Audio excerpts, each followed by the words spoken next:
للہ وکفا والصلاة والسلام علی من لا نبی بعدہ وعلی آلہ واصحابہ الذین اوفوا عہدہ اما بعد۔ حالیہ دنوں میں جو فلسطین کے مسلمانوں پر ایک افتاد ٹوٹی ہے اور ایک آفت ان پر آئی ہے، اس کے نتیجے میں جہاں وہاں فلسطین میں مسلمان ظلم و ستم کے چکے میں پس رہے ہیں اور اسرائیلی بمباریوں کا نشانہ بن رہے ہیں، وہاں مسلمان ممالک کی بے حسی اور ان کی مجرمانہ خاموشی اور ان کا اپنے فلسطینی بھائیوں کا ساتھ نہ دینا، باوجود اس کے کہ مسلمان ممالک کو اللہ نے ہر لحاظ سے قوت اور صلاحیت عطا فرمائی ہے، یہ ایک افسوسناک اور شرمناک بات ہے۔ البتہ ان دنوں یوں سمجھ لیجئے کہ جب سے یہ معرکہ حماس کی طرف سے شروع ہوا ہے گزشتہ مہینے، یعنی اکتوبر کے جو پہلے ہفتے میں انہوں نے جو اسرائیل کے ساتھ معاملہ کیا اور ان کو اس طریقے پر نقصان پہنچایا، تو اس صورتحال میں بظاہر ایسا محسوس ہوتا آیا ہے اب تک کہ ایران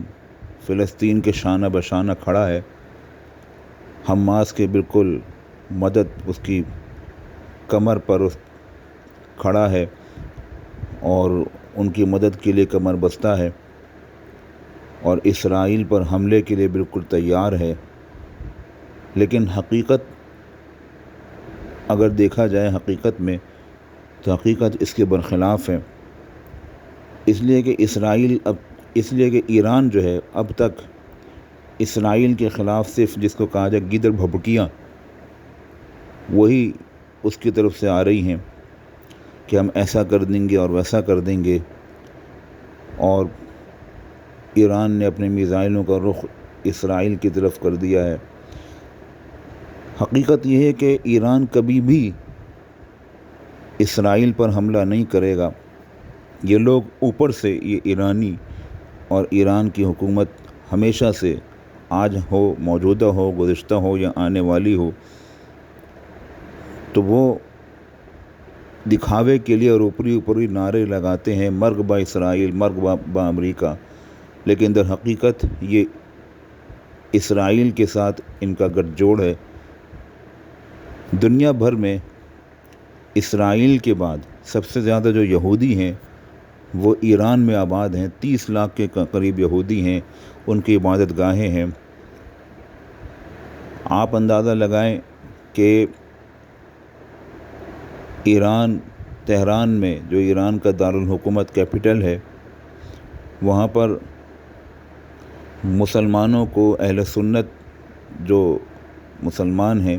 ان کو مسجد اپنی تعمیر کرنے کی اجازت نہیں ہے، لیکن یہودیوں کو اپنی عبادت گاہیں تعمیر کرنے کی اجازت ہے۔ 30 لاکھ یہودی جو ہیں وہ ایران میں پل رہے ہیں، اور جس سے یہ بات ظاہر ہوتی ہے کہ ایران جو ہے کبھی بھی یہودیوں کے خلاف عملی کوئی قدم نہیں اٹھائے گا۔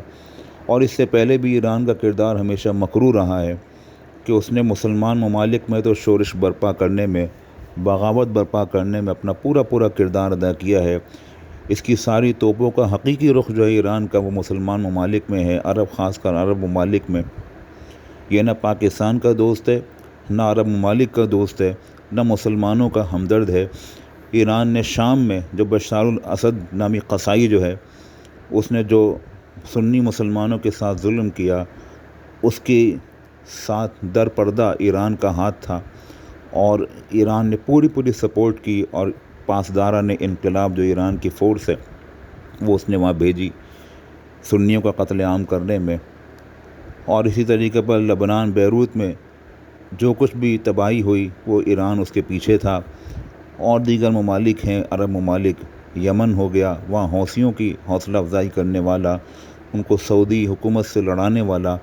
اور ان کے خلاف کرنے والا یہی ایران تھا۔ بحرین میں جو اس طریقے پر چند سال پہلے ایک تحریک برپا ہوئی تھی وہاں کی حکومت کے خلاف، اس میں بھی ایران کا ہاتھ تھا۔ اور ابھی بھی سننے میں یہ آیا ہے کہ افغانستان کے طالبان جو حکومت ہے وہاں کی اسلامی حکومت، وہاں کے مجاہدین یہ چاہتے ہیں کہ ایران اپنا بارڈر ان کے لیے کھولے